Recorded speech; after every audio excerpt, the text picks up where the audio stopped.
Olá, pessoal! Essa é a parte 2 do capítulo 32 do livro de Gênesis, e eu peço encarecidamente que, se você não assistiu pelo menos a parte um, claro que o ideal é você pegar a série de Gênesis desde o começo, mas se você não assistiu a parte um, pelo menos a parte um deste capítulo você assista, senão não vai fazer sentido nenhum o que eu vou dizer aqui para vocês, ok? Muito bem, então nós acabamos de ver o trecho que se refere à narrativa do Reino do Norte, né? Vamos a alguns comentários aqui. Eu trouxe um comentário para vocês do Dr. Tsemaiore, né, que é um grande acadêmico de Bíblia Hebraica, na minha opinião, um dos maiores acadêmicos de Bíblia Hebraica da atualidade.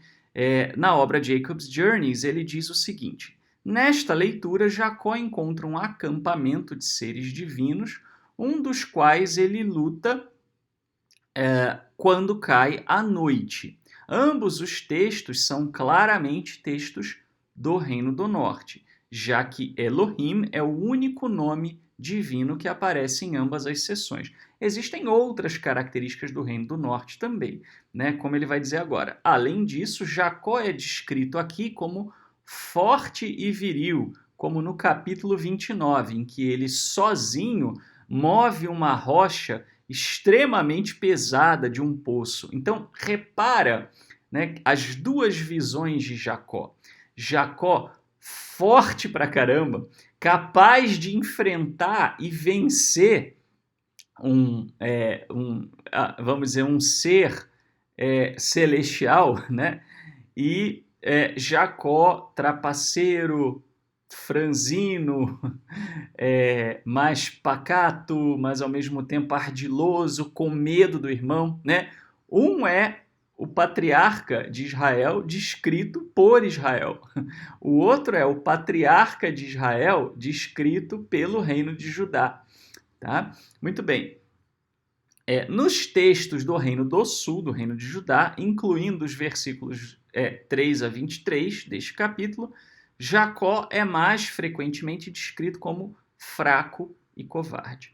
Detalhe, tá, pessoal? Vocês podem ter uma pequena diferença aí de versículo, de um versículo, tá, na contagem, dependendo do comentário, dependendo do texto, porque a versificação da Bíblia hebraica, né, da Bíblia judaica, chamemos assim, da tradução judaica, ela é diferente da tradução cristã, na contagem de versículos. É o mesmo texto, mas o finalzinho do capítulo que fala de Labão, né, que é essa história de Labão indo embora, ela às vezes aparece, dependendo da versão, ela vai aparecer no capítulo 32 ou no final do 31. O texto é o mesmo, só muda esse detalhezinho, por isso às vezes vocês podem ter uma diferençazinha aí. Tá? Então vocês já sabem, se tiver uma pequena diferença na Bíblia de vocês já sabem do que se trata. Tá?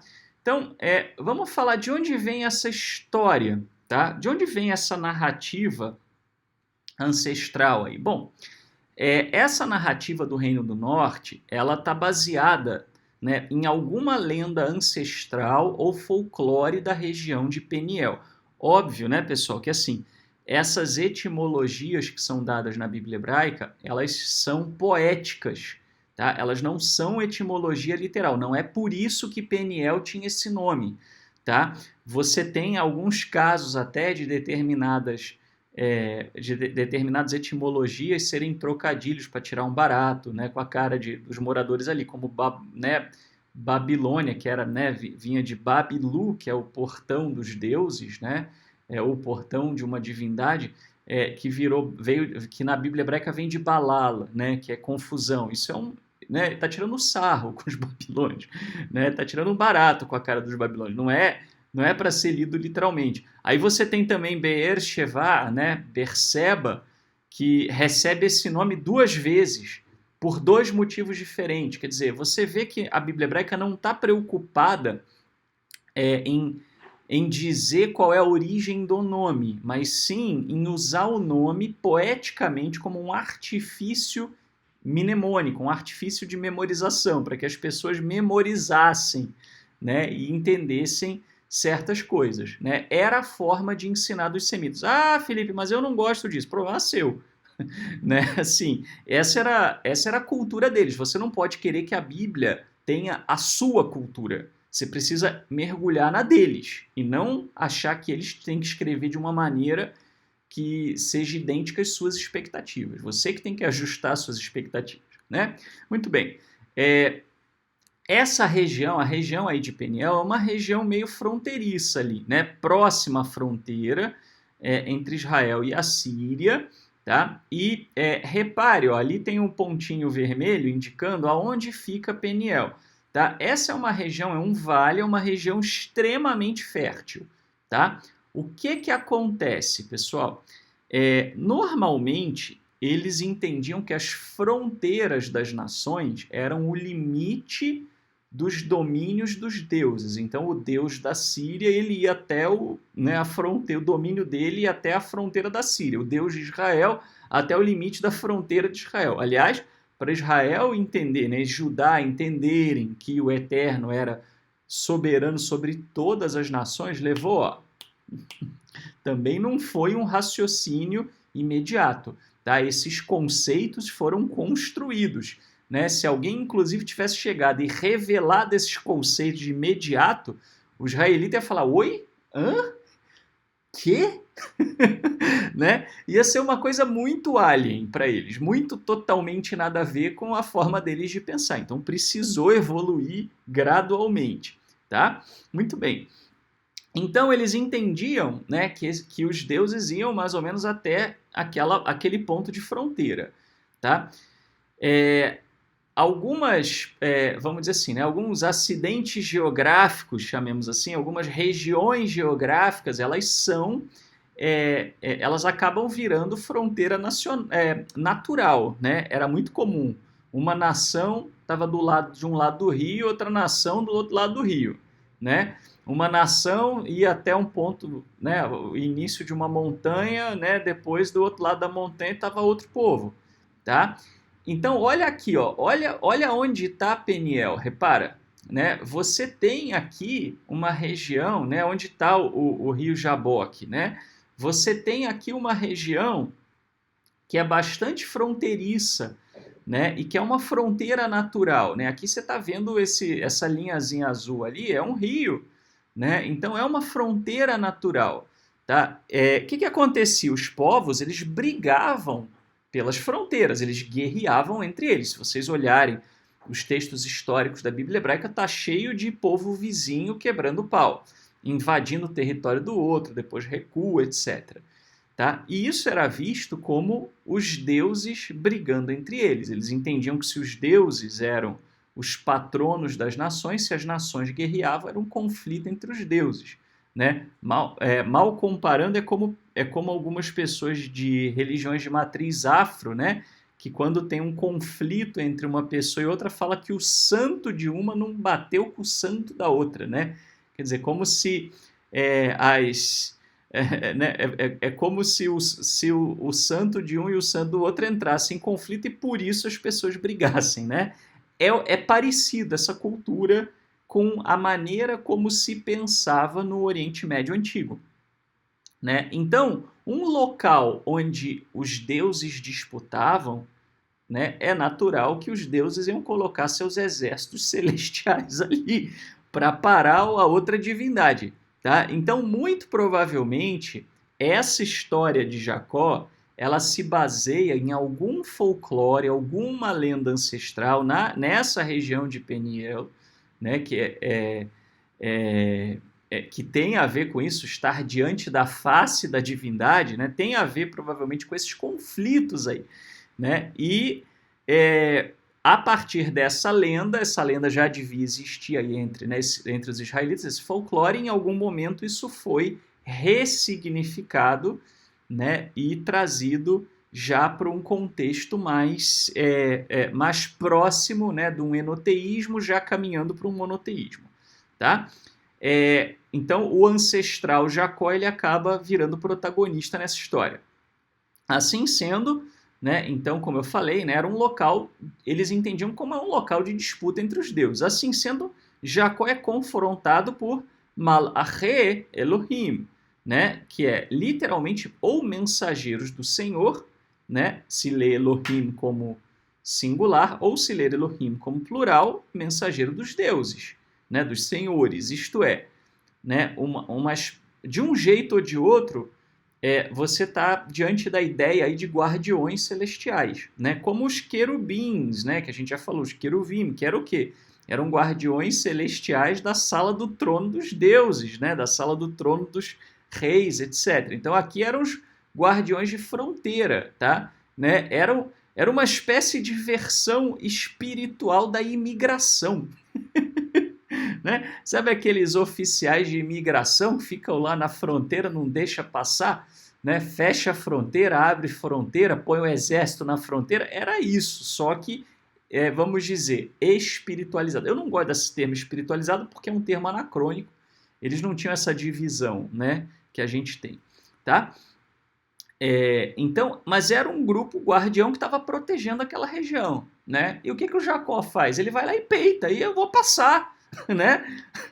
É como se tivesse aquela cena, né, do Senhor dos Anéis com Gandalf, né, falando, não passarás, e o Jacó, eu vou passar sim, e vou descer a mão, se não deixar passar, e desceu a mão. Né? Essa era a ideia que eles tinham, né? Assim, de um patriarca forte, um patriarca poderoso, um patriarca capaz de enfrentar seres celestiais, tá? Aí o comentário da Universidade de Oxford sobre isso, a versão original desse folclore se assemelha fortemente a histórias pagãs, entre aspas, né? O termo pagão é um termo europeu, mas vamos dizer, né? Para entender. Até animistas de espíritos ou demônios que guardam lugares específicos, como riachos, que atacam viajantes que tentam seguir seu caminho, mas que só são poderosos à noite. Tá cheio de história parecida no Antigo Oriente Médio, tá? De um espírito, de uma divindade, de algo assim, que guarda uma determinada região, né, e que ataca à noite, e que ataca viajante, que não deixa passar, tá? Aqui nos dizem que o sol nasceu apenas quando o incidente terminou, quer dizer, aqui o Jacó ele enfrenta no auge, ele não espera o sol amanhecer para enfrentar, não, eu vou lá, vou atravessar só quando o sol nascer, não, é de propósito, ele vai de noite, ele vai na hora que a onça bebe água, né? Na hora que esses seres eram fortes, etc. Né? E aí eu já expliquei na aula anterior de onde vem essa ideia. Né? Se você for ver, né, para e pensa as pessoas que falam, não, eu vi, tem sim, tá cheio de espírito aqui e ali. Já reparou que é sempre de noite? Né? Por que será? Né? Será que o espírito tem medo de sol? Né? Não. É porque à noite, né, forma a sombra, as pessoas já estão com medo, o imaginário rola mais solto, né? A pessoa viu a sombra do armário, já acha que é um dragão, né? Aquela coisa toda que a gente sabe, né?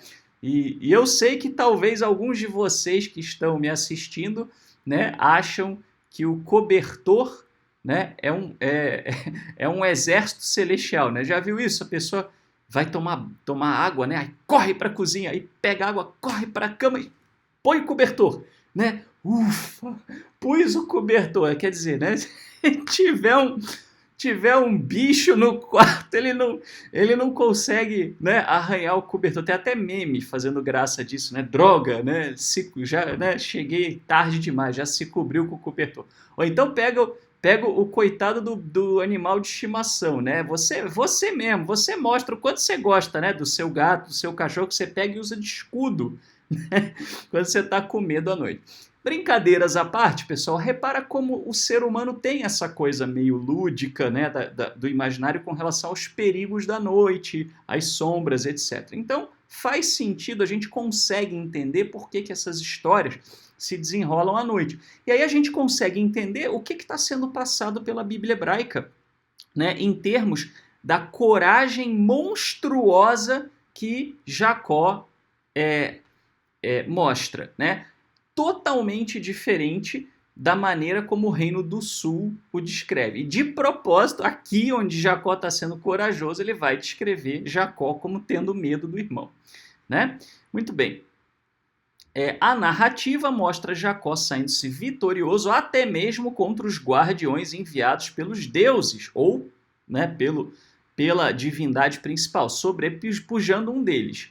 A etimologia, não etiologia, a etiologia é outra coisa, da palavra Peniel é figurativa, provavelmente também objeto de reinterpretação, quer dizer, muito provavelmente foi reinterpretado aqui, né, para o nome ficar Peniel.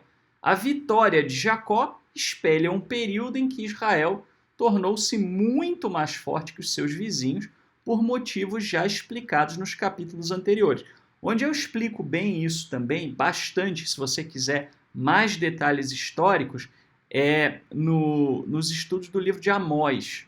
Tá? Nos estudos do livro de Amós eu falo bastante sobre essa introdução histórica. Tá? Não era incomum que vitórias de um determinado reino fossem interpretadas no Antigo Oriente Médio como aquela nação tendo derrotado os deuses das demais. Então, assim, se Israel foi vitorioso, então o Deus de Israel é mais forte que os demais. Se Israel foi vitorioso, então o seu patriarca até os deuses vence. Né? Era assim que eles liam. E não era só Israel que era assim. Você tem isso também na cultura de outras nações. Né? Dessa maneira, Jacó torna-se aquele que sobrepuja até mesmo os deuses locais. É por isso que eu acho, né, eu acredito que aqui tem um resquício de enoteísmo aí. Tá? É importante se recordar que nessa época o Reino do Norte ainda não era monoteísta, mas sim adorava Elohim acima das demais divindades. Né? Eles adoravam Elohim, não se sabe se só, né? Com certeza não só, porque em alguns momentos tomaram bronca por isso, né? Aliás, é interessante porque se você pegar o panteão cananeu, né, você tem como Elohim principal uma figura chamada Touro El, né, que era o touro El, né, o touro El, né, que é o deus touro, e o filho dele era Baal, né? Baal era um filho de um deus, né, que morre, inclusive ele morre e ele é ressuscitado pelo pai, né? Então essa ideia, né, de filhos de divindades, né, morrerem e ressuscitarem era muito comum na mitologia do Antigo Oriente Médio, né? O ciclo de Baal era assim. Você tem outros também, né? No Egito, né? Você tem a lenda de Osíris, enfim. Mas eles adoravam Baal também, né? Então, se o touro, Deus touro, era o principal, Baal, né, era... o que era Baal? Né? Baal era um bezerro, né? Aí você vê a adoração ao bezerro, né? Você vê o bezerro de ouro escrito, né? Eis os seus deuses, ó Israel, ou eis o seu Deus, dependendo da tradução, né? Rinê, né? Ha-Elohim, né? E aí você tem também muito provavelmente a origem, né, da associação de Efraim com um touro, né? Tem a ver com isso, né? E daí, obviamente, Israel vai evoluindo para, né, na direção de um monoteísmo. Judá, depois que Israel e Judá meio que fundem a sua população, eles alcançam finalmente, né, o monoteísmo, que é uma coisa extremamente desenvolvida. Né? O politeísmo é bem primitivo, né? De povos bem por uma série de razões que já falamos aqui algumas vezes. Tá? Mas o monoteísmo estrito ele não vai ser desenvolvido no Reino do Norte, ele vai ser desenvolvido já no Reino do Sul, em período posterior. Tá? Muito bem. A questão do adversário, né, de Jacó, o homem Ish, né, que a palavra Ish no hebraico, que atacou Jacó e lutou com ele a noite toda, permanece, né, não identificado até o versículo 30. Mas possui claramente poder sobrenatural e grande força física. E é reconhecido por Jacó como um que é capaz de lhe conceder bênção. Ele posteriormente se revela como divino, Elohim, mas as declarações de Jacó o superaram e o forçaram a abençoá-lo, permanecendo misteriosas no rosto da percepção final de Jacó de que ele estava preso em uma luta com Deus e o viu cara a cara. Peniel significa face de Deus. Seu comentário da Oxford Bible Commentary. Tá? Aqui a Oxford Bible Commentary já está falando da forma final. Tá? Eu não concordo muito, eu trouxe o comentário da Oxford Bible Commentary, vamos dizer, na íntegra, mas eu não concordo muito que Jacó lutou com Deus, né? Jacó lutou com o Eterno. Tá? Eu acho que seria bizarro até para o Reino do Norte, que era mais flexível do que Judá na sua teologia. Tá? Eu acredito que aqui ainda é um resquício de lutou com um ser divino, com um ser celestial, como o próprio judaísmo vai enxergar. Né? E aí a Jewish Study Bible vai explicar justamente como é que o judaísmo enxerga essa questão hoje. O misterioso adversário de Jacó é certamente sobrenatural, e a maioria dos comentaristas, né? Comentadores não, né? Judeus tradicional considerou o angelical. Um midrash conhecido, né? Midrash já é uma homilia com folclore judaico, o vê como o anjo padroeiro de Esaú. E, portanto, interpreta esse episódio como um aviso para todos os futuros inimigos do povo judeu. Se seu anjo padroeiro não poderia resistir a ele, Jacó e Israel, você procura atacar seus descendentes? Né? Isso está lá no Midrash Rabbah, em Bereshit Rabbah, em Gênesis Rabbah, 77.3. Muito bem. Vamos falar um pouquinho disso. O que acontece, pessoal?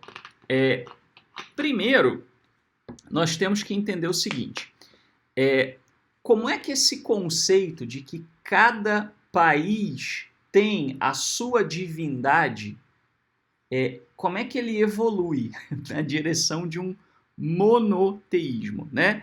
Num primeiro momento, no mundo, né, do Oriente Médio Antigo, eles entendiam que cada nação tinha a sua divindade, é verdade, mas as divindades, elas lutavam entre elas, etc. Uma sobrepujava a outra, aquela coisa toda. Né? As divindades tinham até determinadas limitações, né? Eram bem humanas, inclusive.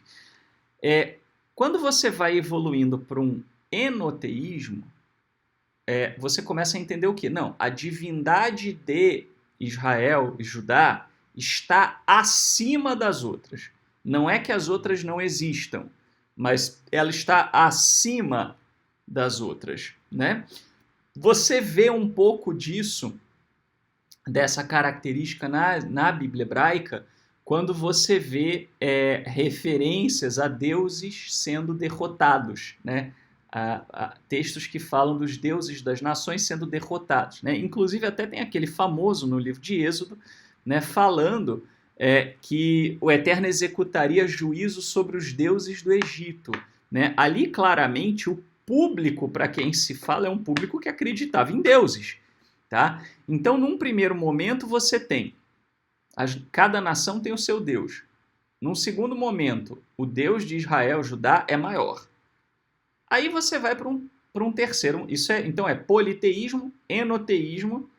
Aí você vai para a monolatria. Só o Deus de Israel deve ser adorado. Aí você vai caminhando para o monoteísmo. Como é que você vai caminhando para o monoteísmo? Não.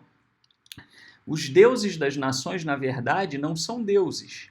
Né? São filhos dos deuses, são Bnei Elohim, né? São Malachim, são anjos, são mensageiros, né? São delegados. É como se fosse um delegado, no sentido de delegar, ou um deputado, né? no sentido de alguém que representa a autoridade do Eterno, né? São vice-troços do Eterno, né? Basicamente é isso. Tá? Não, o Eterno está lá, o trono dele, né, tá lá em Israel, e os outros são, né, governadores deles, são regentes deles. Né? E aí você começa a evoluir em que sentido? Né? Na cultura do Antigo Oriente Médio, o que você tinha? Você tinha a figura do rei e do mensageiro. O mensageiro não mandava, o mensageiro obedecia, certo? Muito bem. Então, como é que você caminha para o monoteísmo? Bom, se eu só tenho um governante, né, então os outros todos são mensageiros, eles não mandam, eles levam ordens do rei. Percebe como a gente chegou no... Então é só o eterno e o resto é tudo anjo? Né? Só que anjo é uma palavra péssima, porque virou, né, já tem toda aquela bagagem cultural uh, religiosa, né, inclusive às vezes até medieval, que não tem nada a ver, né, com o que está sendo dito aqui. Mas aí então você tem já o quê? O eterno acima, e as nações são conselhos, né, de seres celestiais, de anjos, de mensageiros, etc. E se eles brigarem entre eles, é porque o Eterno mandou, é porque o Eterno está no controle, etc.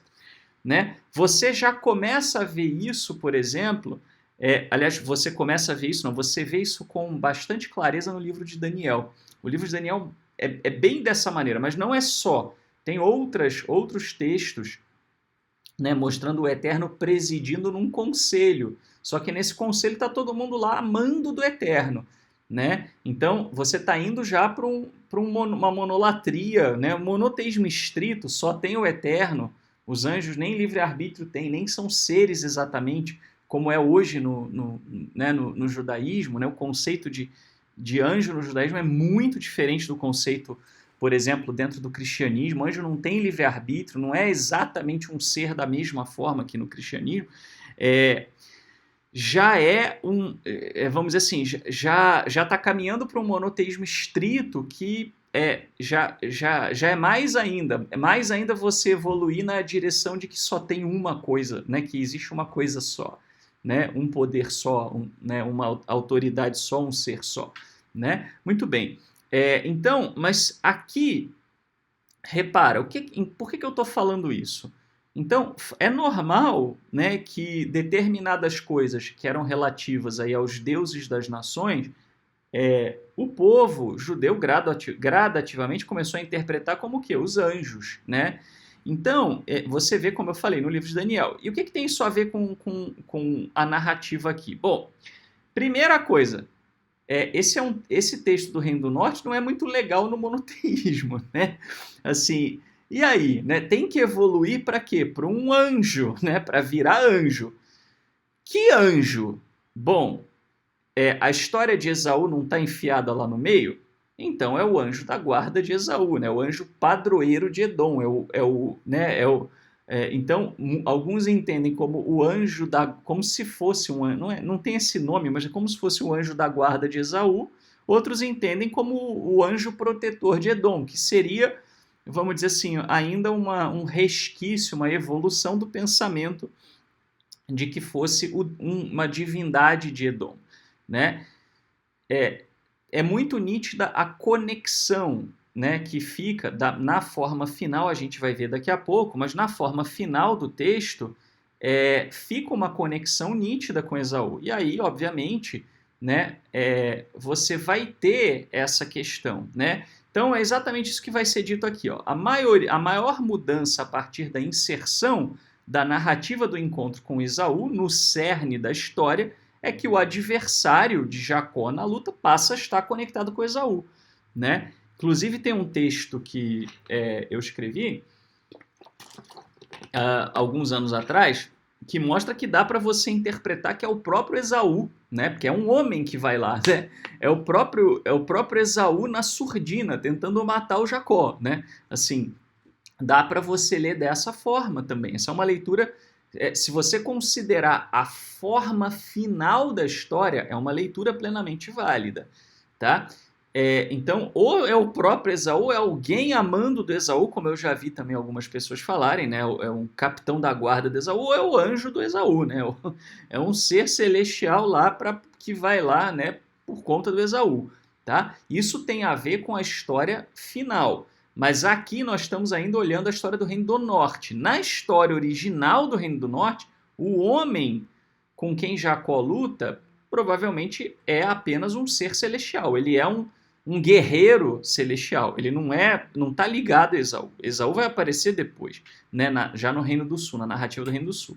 Contudo, a partir da inserção da narrativa de Esaú, há uma nítida tentativa de associar o homem com Esaú, né? Quem escreveu a forma final no Reino do Sul quis fazer essa associação. Isso poderia ser entendido da seguinte forma: ou como alusão aos anjos das nações, eu já expliquei esse conceito agora há pouco, né?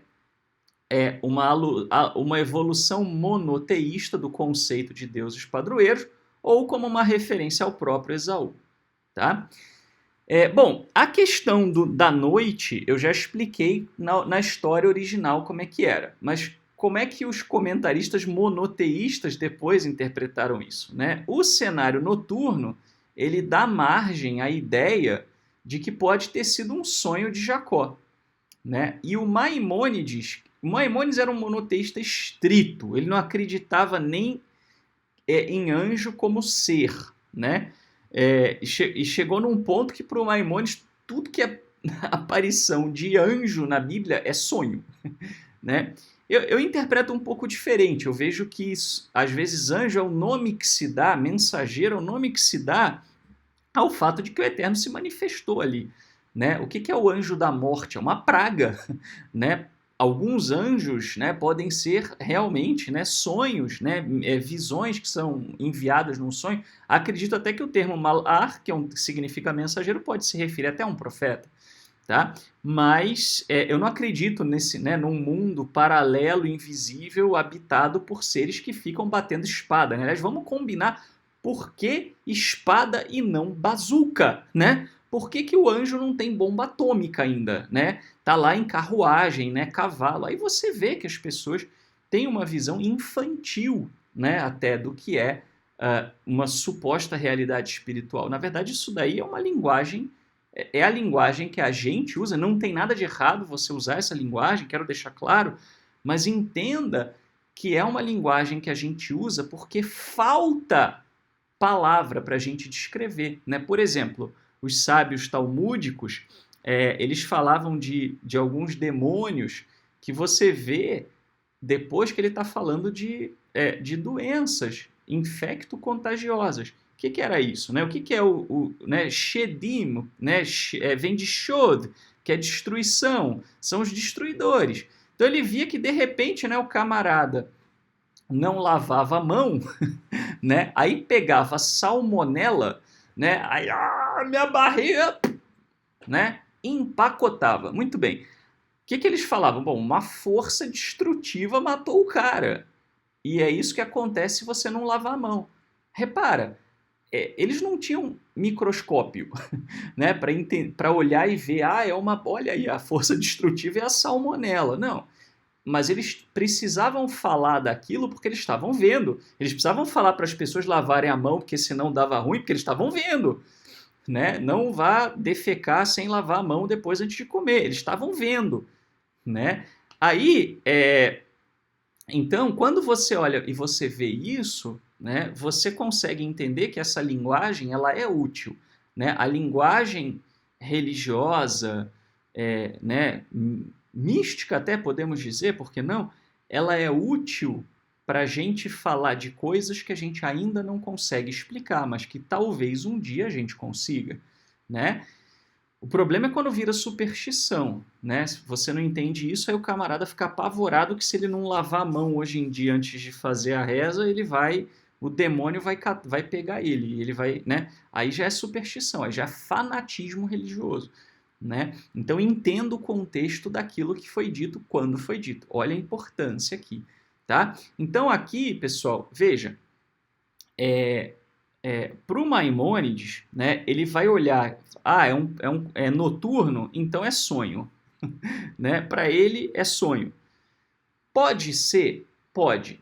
Só que você tem um problema de coerência. Né? Como é que você sonha e acorda mancando? Né?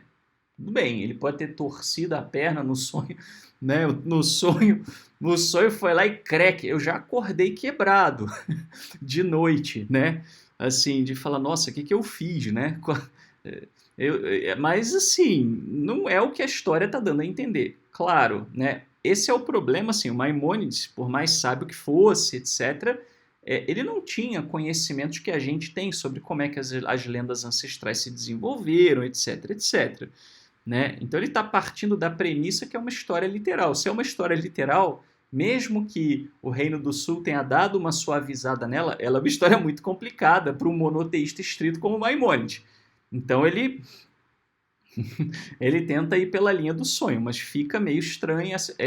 Essa explicação do sonho está lá no Guia dos Perplexos, né, no Morel Nevuchim, mas assim, eu acho forçosa, né, porque o Jacó vai mancar depois disso, né? Como é que alguém manca por causa de um sonho, né? Muito bem. Na realidade, a gente consegue entender muito melhor se a gente compreender que havia uma lenda ancestral. Essa lenda ancestral ela foi adaptada a um patriarca, ela foi escrita num período em que eles eram enoteístas, depois ela foi sendo monoteizada, né, com o aumento da consciência, da percepção, e aí a gente consegue apreciar o texto de uma outra forma e não precisa tomar literalmente como, né, literalmente alguém vai lá, né, fazer UFC com um anjo, tá? A gente consegue entender de uma forma um pouco melhor. Bom, já passamos até de meia hora. Nós vamos continuar então esse estudo na parte 3. Até lá, se o Eterno assim nos permitir.